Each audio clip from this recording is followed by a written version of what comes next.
On Health Her Way, we're asking the questions you want answered about your body. Together with our female healthcare experts, we're diving into the questions that might seem too scary, too silly, trivial, or taboo. No topic is off limits. Join us as we talk about Health Her Way. Welcome to Health Her Way. I'm Brooklyn Elbert. And I'm Meredith Cunningham. And today we are joined by Jordyn Dalby. Jordyn, thanks for being with us today. Thank you for having me. Absolutely. Well, Jordyn is here to talk about gut health today. She is an expert in our field. She's a nurse practitioner specializing in gastroenterology at Lubbock Digestive Disease Associates. She's been with Covenant Health for 14 years. She works both in the hospital and in the clinic. So today we're going to discover all things gut. So let's break it down first. What is gut health?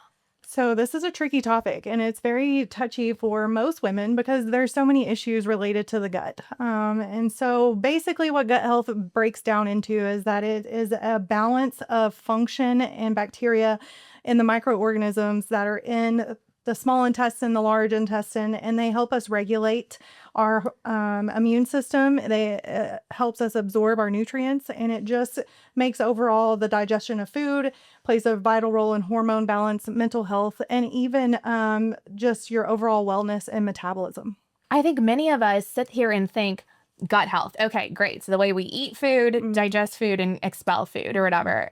But from what you just said, it truly impacts us head to toe, whether it's our mood, our mental health, which I think we can all agree. You got a tummy ache, you are not a happy person. Exactly.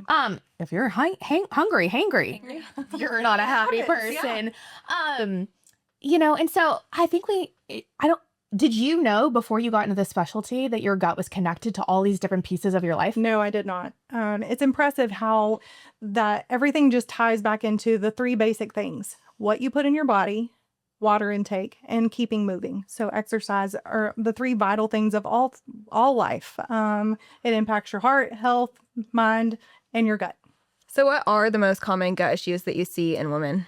So for women, most commonly we see what's called IBS, or irritable bowel syndrome. And that just is a catch-all phrase for all of your symptoms like bloating, constipation, diarrhea, chronic abdominal pain. And we see that all across the variety of age groups. So if you're young, you have this. If you're old, you can have this, and it can affect every part of who you are. It's called waste for a reason. You need to be having bowel movements. And most commonly we see constipation more than anything in women. And it's just to the point where you need to be having a bowel movement every 1 to 2 days. Now, again, that's going to differ for every single person involved. Every single woman is going to be a little bit different based on that. But if you're emptying every 1 to 2 days, you normally feel better.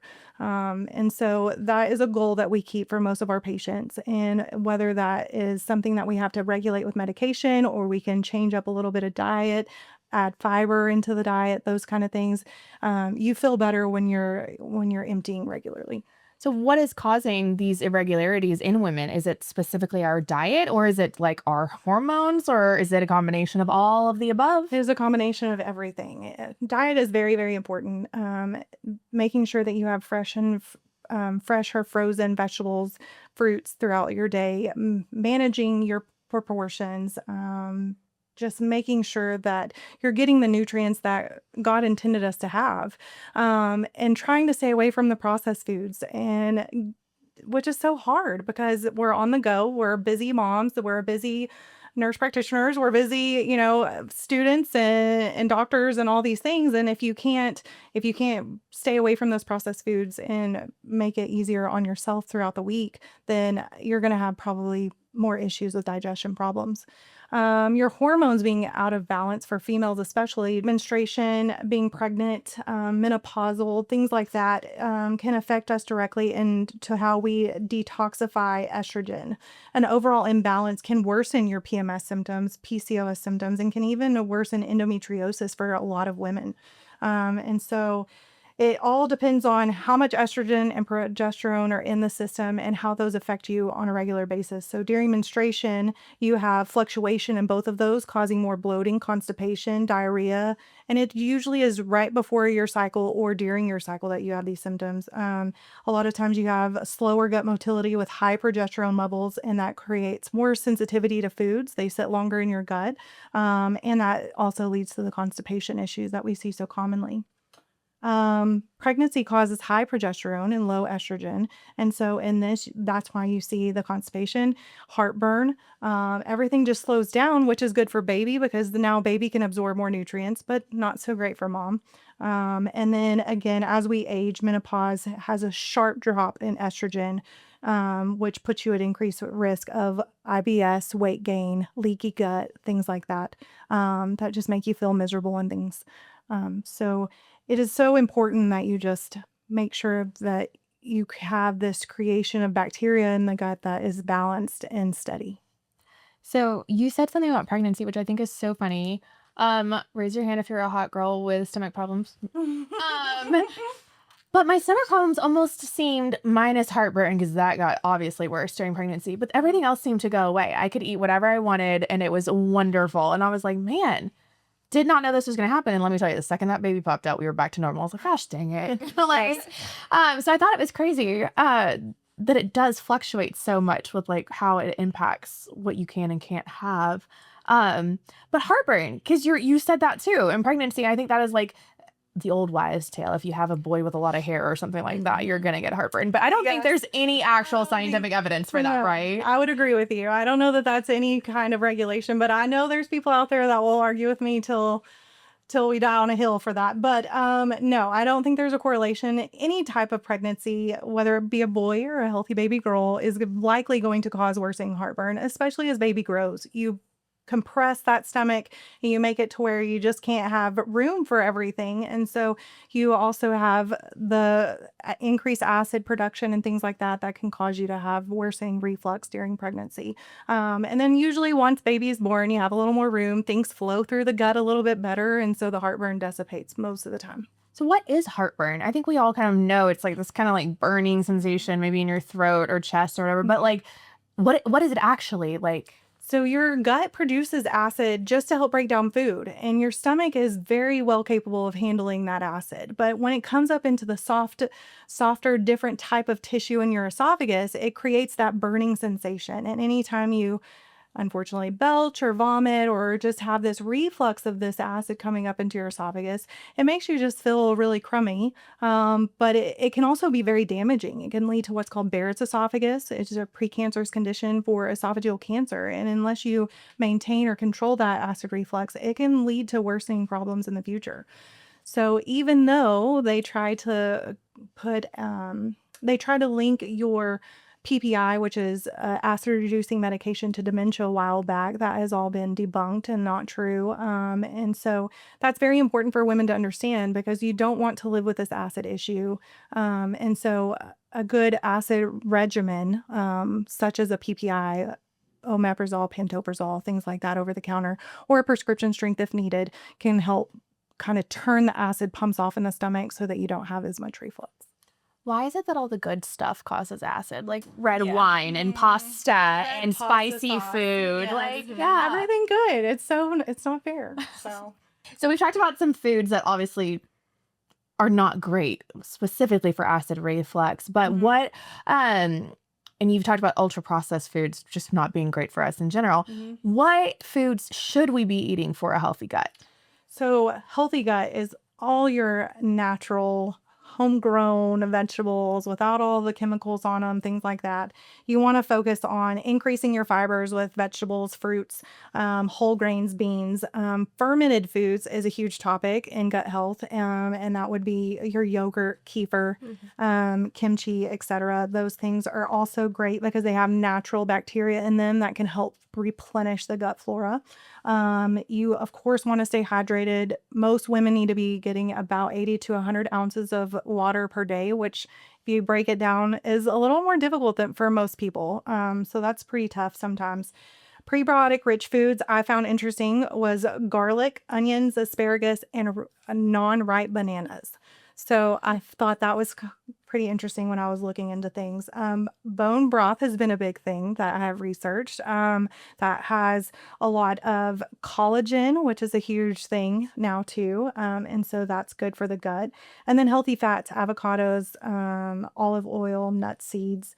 And then a lot of things are coming out also about the natural spices like turmeric, and ginger and cinnamon are also good for the gut. Noticeably absent from that list is like protein, which I think there's always an argument between like eggs and cholesterol or red meat and other things or whatever. So like, what is a good protein source for our gut? It's anything in moderation. Of course, fish and lean meats are going to be better, but I'm also not going to take away straight red meat either. So moderation, making sure you have a well-balanced diet is just the key. So how do things like stress, sleep, or exercise Oh, impact your gut health? I had to do a little reading on this because, I mean, obviously, when you don't sleep or you're stressed out, you don't feel good, you're typically have more GI symptoms, is what most people will say, an anxious stomach or something like that. There is such a thing called the gut-brain axis. And basically, that just means that they're just very tightly related and regulated by each other. And so when you have stress and things like that, you don't sleep well, it slows down the digestion and it just slows down your GI tract as well. It can also, stress can lead to leaky gut syndrome, which You've mentioned that before. What is that? it's increased permeability where toxins can leak out of the GI tract and just kind of go into your body's system and make you feel crummy. And so what you want is medications or just, of course, a natural diet to just keep your gut healthy so that things stay that are not supposed to be absorbed, stay in the gut and are expelled. And so that was an interesting concept. It is recommended that adults get an average of 7 to 9 hours of sleep. I think that is pretty tricky, especially for how busy our lives are, but it's so vital. I think I'll just had Dr. Henley talk about sleep, and she hit a lot of key points on that as well. But sleep deprivation increases your cravings for sugar and carbohydrates. And so I could probably attest to that. I mean, you feel like you need some more energy, so you just automatically reach for carbs or sugar. And then, of course, those are not healthy for your gut or any kind of metabolism. And then, of course, exercise itself is good for every part of your body, but it does help regulate your GI tract. I like to explain exercise or movement to my patients that have constipation or trapped air called an ileus, things like that, as if you have a baby and they're colicky, you do the bicycle kicks. Yes. And they toot and everybody gets excited. It's the same thing for adults. When you're not moving and you're sediment and you're, sitting at a desk, unfortunately, most of the day, things like that. If you're not moving, your gut just slows down. So you need the movement to help just keep things moving in the right direction. I will say my 3-year-old likes bicycles. When he gets a bubble air or something in his tummy, he always comes Every time. Mommy, bicycles. And I'm like, I don't know that this is gonna help hurt him. It does. So Yeah, so he lays on the floor and sticks his legs up in the air and he's like, Mommy, bicycles. yeah, We do that. and you just move those legs and it gets things going. And To be fair, he has no problem moving. yeah, The kid has a problem sitting. Can't stay still. yes. So That's funny. We're all gonna be laying in our beds doing bicycles tonight. Bicycles. So, I read something when I was doing a little research for this that your gut makes up, I can't remember the percentage, but a large percent of your immune system. Can you talk a little? 70%. Yeah. Can you talk a little bit about how your gut health impacts your immunity and immune system? Your immune system is significantly tied to gut health as well. An interesting fact that I found was that gut health is 70% of your immune system. When the bacteria is well balanced, you're able to fight off infections. And a lot of infections are oral fecal routes. So somebody that cooks something, doesn't wash their hands, and then you ingest it. And so if you have a good, healthy, balanced gut flora, you can fight off those infections without ever becoming symptomatic. And so that really helps. Having a healthy gut flora in your stomach and small intestine can also help reduce inflammation, which can help with autoimmune diseases in women as well. How do we know if we're inflamed, or is that something that you guys have to tell us or whatever? To find inflammation in the gut, you can have these symptoms, which lead you to reach out for support from a GI doctor. And when you have EGDs, colonoscopies, things like that, we can see that while they're in there. But we also take random biopsies, and we can test for certain things like that. If we're concerned you have an autoimmune disease, you see a rheumatologist, and they do a full panel of blood work, and there's inflammatory markers within your blood panel that can show us and lead us to some degree of direction on if you have lupus or things like that, which are pretty common. And we're finding more of those more frequently, unfortunately. But having a good gut flora will help reduce the inflammation and can help decrease your risk of having further issues. You just said that some of these issues will cause you to reach out to a provider. So I guess what's the difference of like knowing that, oh, I just ate a bunch of spicy food and maybe this is like a one-time like thing that maybe some Tums can help and we don't have a problem. So like or like maybe I just drank my Stanley too fast out of my straw and I'm so I guess like what's the difference between like maybe like a one-time stomach issue or like how often does it have to recur before it's like, oh no, you actually probably need to go see like a doctor? That's tricky. And so when you have symptoms, you want to pay attention to your body. You know your body better than anyone. And so if you kind of can relate something, a heavy meal, drinking too fast through a straw, things like that, you take a couple of hours, those symptoms subside, and you do okay for a longer period of time, then you're probably doing just fine. When you're having reflux symptoms more often than once or twice a week, you probably need to start reaching out to a physician for medication regimens, a possible scope, things like that. But if it starts beginning to affect your life, you can't eat without finding a bathroom. You can't have a bowel movement for 3 or 4 days, and you're bloated and you feel miserable with abdominal pain, things like that. Come see us. There are options. And again, none of this works unless you locate the problem and then you ask for help. And so we're happy to do that. But every single person's body is different. And so what may work for you won't work for me and those kind of things. And so there's a lot of things out there, trends that you see on TikTok and Facebook that we've talked about. And it's a little frustrating because you try something that works so great for your best friend and it doesn't work for you. And so it's very much you have to focus on what your symptoms are, and then let's try a couple things. And eventually we'll find something that works for you to regulate your symptoms so you can live a happy, healthy, normal life without, having symptoms every single day. You want to just make sure that you aren't doing anything harmful. And that's what's hard with the TikTok trends and the Facebook things is because some of this stuff is not great for your system. And if it's not all natural, it's probably not going to be healthy. If it's not what God intended us to have in our bodies, then it might be detrimental if we're trying that at the long term. So I feel like when we talk about gut health, and this kind of goes with what you said, we hear a lot about probiotics and prebiotics. Oh, yes. Should we be taking these, and what do they do? Some people should. So prebiotics and probiotics, of course, in some people are beneficial. A probiotic means it has good live bacteria. So you're adding good gut bacteria to your system.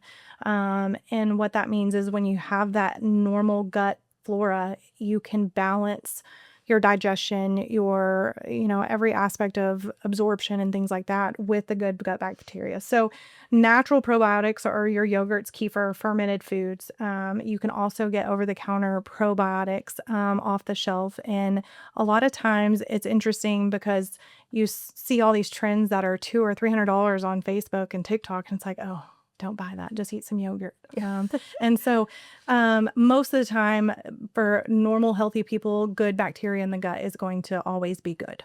A prebiotic is more of a food for the bacteria. So you're taking something in that helps give your natural gut bacteria more food and energy to kind of keep healthy. And that's found in fiber-rich foods like the garlic, onions, unripe bananas, asparagus, and oats. Okay. I saw a commercial the other day, and it was for a little like supplement pill that's both. And Pre and pro. Yeah. They're kind of combining them. And again, unfortunately, it's been proven that a lot of these pills, the bacteria is actually harmed by the gastric acid in your stomach. And so only a portion of those actually make it into the small intestine to thrive there. And so again, I would not spend a whole bunch of money trying to do that, but I would consider yogurt or some natural foods, things like that, to increase the fiber in your diet to try and help keep it healthy. It's funny how many podcasts we do, and the advice is diet, exercise, and sleep. Every single time. Every single time. It doesn't matter if we're talking about heart health or mental health, stomach health, skin. It literally doesn't matter. Like every single provider that we've had on has always said the same three things. So people, if you're listening, let me reiterate one more time. Sleep, water, exercise. Yeah. And healthy natural foods. Unprocessed. I think part of that I find interesting is that we're so busy. Life just gets away from us sometimes, and we're juggling so many things in this life, kids, work, school, taking care of parents, things like that. It just becomes overwhelming sometimes. So what we've done at our house is we meal prep on Sundays. So whoever is at the house on Sundays, you're going to help meal prep. And we have conversation and we laugh and we joke. And we meal prep for the entire week. We do fresh fruits and vegetables, and they're all prepackaged so the kids can just grab them out of the fridge, ready to go. We make them a healthy lunch for the entire week, and they love that because all they do is throw it in their lunchbox and they're good to go. They don't have to worry about what their options are at school, things like that. But if you make these easy grab little things where that's easier to grab than the goldfish or the Cheez-Its in the pantry, it just makes your life so much easier. We save money. We don't throw away as much food, things like that. So there are ways to do it. You just unfortunately have to carve out the time to do that. So to follow up on something that you just said, that you got the whole family involved, you said you guys have 3 kids. Why is it important to model these good behaviors early on for our kiddos? So hopefully, I guess, that they take this information and this healthy eating with them through the rest of their life. But like, is that important to start now? Absolutely. I mean, the youngest, we've started doing this probably going on 2 years now. And so she was 8, and she now is like, what are we meal prepping? Like, let's go to the grocery store. She likes to go. She likes to pick out. They like to have a say in what they eat for the whole week, right? And so they don't get bored with it and things like that. It absolutely is vital that you start these habits at such a young age, because it's so easy to turn to fast food and just grab something on the go. And I'm not saying we don't, but for the most part, we try not to. And if you show them that it's doable, and if you plan ahead, then they can make better choices for themselves. And it's interesting, if I will prep the fruit is gone by the end of the week. If I do not prep the fruit and they have to wash it and cut it, it's going to be there and I'm going to throw it in the trash. So just making those little changes, and your kids are going to be happy, healthy, and they're going to do better. If I have a cantaloupe in my house, hates to see my 3-year-old come in. Let me tell you, before I can even get it cut up and put in the bowl, the pieces have disappeared. And the next thing I know, half a cantaloupe has been eaten by my 3-year-old. Yes. And I'm like, bro. He has good bowel movement. Oh, yes, he does. Trust me. Yes, he does. Yeah, but he loves it, though. He loves and he has his own little, like, toddler cutting board that he likes to help and exactly stuff. And he likes to do it too, and it's something that you can bond over, you can talk about, you can laugh, and that's where they make those memories. And I personally find it difficult to get them off the electronics sometimes, and so it's fun to be able to have a full conversation without interruption on Sundays. So what do they always say? I feel like it's like very like food brings people together. that's right. Yeah, Absolutely. so use it to your advantage. So Yes. Well, okay, so this is the time of the show that we normally play like a game where we have you pick a trending topic. But because we had so many trending topics to ask Jordyn, we are going to do our game a little differently today. So we are going to ask her about some things that we've seen on the internet, had some conversations about, and she's going to tell us like a rating, right? Okay. 1 through 10 if you like them or not. So we're going to start with pre and probiotic sodas like Poppy and Olipop. I would say a 5. Okay, green powders like AG1 or Bloom. 8. Castor oil packs like in the belly button. Oh my goodness. 3. Fermented foods, which we kind of already did this, but Yes. 9, 10. Gut biome testing kits. 4. okay, food sensitivity tests. Depending on the person, I think it would be very important. So maybe an 8. Bone broth and collagen supplements. 9. Colostrum supplements for gut lining, inflammation, and immunity. I had to look this one up. I hadn't heard of that one. I'm going to go with 5 or 6. Juice cleanses. 3. She was so fast on that one. Like, didn't even have to think about it. Like, one of them I do want to go back to real quick is you said food sensitivity test. I had to do these a couple of years ago. And what's funny is you were like, yay, garlic and onion. I'm like, cool. Those were 2 things that I literally cannot eat without getting. And apples. Apple a day keeps the doctor. Actually, no, an apple a day sends me to the doctor. So, but I will say it was super helpful for me. So are you talking about things like that for people who can truly target, like knowing that like, actually, that's probably not what you need to be eating? Yes. When you're having symptoms and we have tried a couple of just broad things and it's just not really working for you, it's they'll tell you need to do an elimination diet. Well, where do you start and how do you eliminate everything and then build back up from that? And sometimes it's just nicer to know I have this intolerance or I have this issue. And now I can just avoid those things without having to guess and play around with what it was. That kind of takes me off topic too, that some people can drink milk. It wasn't really intended for humans to consume cow milk all along. And so a lot of people have some intolerance to that. I wouldn't say complete allergy, but a lot of people are intolerant to that. You eat some ice cream and you immediately have to go find a bathroom and it just kind of runs through you. So that is very important that you know what kind of triggers you and what doesn't. There are certain people that have worsening inflammation in their gut because they're eating foods that they're sensitive to. And so if you know that and you avoid it, then your inflammation is going to be better. You're going to feel better. And so it just kind of depends. Another off-topic thing that I didn't bring up was celiac disease.